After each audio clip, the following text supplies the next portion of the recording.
사랑하는 우리 가족, 오늘도 엄마와 함께 화목하고 행복하세요. 오늘 나눌 하나님의 말씀은 창세기 14장 14절입니다.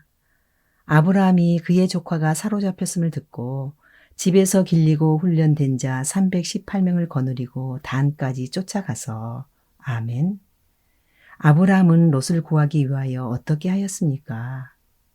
자기 일속만 차리고 떠났던 롯이 재물도 가족도 다 잃었다는 비부를 들은 즉시 아브라함은 집에서 길리고 훈련된 자 318명을 데리고 롯을 구하기 위해 생명을 건 싸움을 시작합니다. 318명은 하란에서 잠시 머물 때 함께 따라 나선 사람들과 애굽 왕에게서 받아온 종들과 가나안 땅에서 확보한 사람들로 봅니다.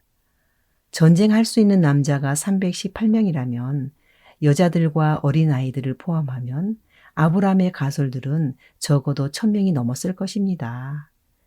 자식 한 명도 없는 아브라함에게 가나안 땅에 들어온 지 채 10년이 못 되어서 하나님께서 물질과 명예와 힘을 주셨음을 입증합니다. 또한 하나님의 선택을 받은 아브라함의 족장다운 면모를 볼 수 있습니다. 아브라함은 평화를 사랑하는 사람이었으나 언제 당할지 모르는 갑작스런 사태에 대비하여 양을 돌보는 종들을 말씀 훈련과 함께 군사 훈련도 시킨 것입니다. 이처럼 하나님의 일꾼은 어떠한 일을 당하더라도 능히 이겨낼 수 있는 용기와 힘을 평상시 잘 길러야 합니다.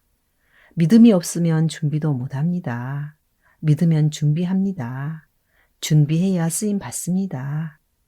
아브라함은 죽음을 무릅쓰고 가나안 땅 북쪽 국경인 단까지 쫓아가서 연합군을 물리치고 조카 롯과 재물과 부녀와 인민을 다 구원해 왔습니다. 연합군의 군대가 수십만 명이었을 텐데 고작 318명으로 승리를 거두었다는 것은 하나님께서 친히 싸우셨음을 의미합니다. 또한 아브라함 입장에서도 롯을 구하기 위해 죽기를 각오한 것입니다. 어떤 일을 만났을 때 보통 사람들은 할 수 있느냐의 가능성이 명분을 따집니다. 그러나 믿음의 사람은 하나님의 뜻인가에 해야 할 명분을 가집니다. 어떻게 이런 일이 가능할까요? 하나님을 믿으면 용감해집니다. 하나님은 아브라함을 믿음의 조상으로 만들어가기 위한 시나리오를 계속 전개해 나가고 계십니다. 이번 전쟁으로 너를 축복하는 자에게는 내가 복을 내리고 너를 저주하는 자에게는 내가 저주하리라는 하나님의 약속의 말씀을 또 한 번 경험합니다. 이것이 아브라함의 믿음을 키우시는 하나님의 방법이며 장대한 거인 네피림과 우상이 가득한 가나안 땅에서 아브라함을 부각시켜 가시는 하나님의 방법입니다. 13절에서 아브라함을 히브리 사람이라고 불렀습니다. 히브리 사람이란 우르에서 하란을 거쳐 강을 건너온 자라는 뜻으로 별 볼 일 없는 자라는 뉘앙스를 가진 말입니다. 가나안 원주민들이 볼 때는 별 볼 일 없는 난민 정도로 보았겠지만 아브라함은 장차 가나안 땅의 주인이며 복을 전달하는 믿음의 조상의 자격으로 하나님과 더불어 건너온 것입니다. 아브라함은 연단을 거치면서 믿음의 조상다운 면모를 갖추어가고 있습니다. 위기가 기회가 된 것입니다. 그런데 아브라함에게만 기회가 아니라 롯에게도 기회입니다. 하나님은 이 전쟁을 통하여 재물을 쫓아갔던 롯에게 그 재물의 결국을 보여주시면서 다시 복의 전달자 아브라함에게로 돌아올 수 있는 기회를 주시는 것입니다.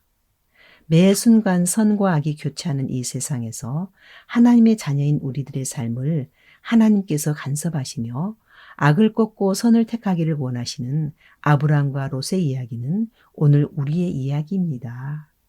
사랑하는 우리 가족, 우리는 늘 준비해야 합니다. 특별히 말씀 준비 잘해야 합니다. 왜냐하면 주의 말씀은 우리의 인생길의 등이요 빛이기 때문입니다. 말씀 떠난 롯을 보세요. 결국 우리를 지켜주는 무기는 말씀입니다. 말씀이 곧 하나님이기 때문입니다. 오늘도 말씀에 힘입어 악을 꺾고 선을 선택하여 승리합시다. 아멘.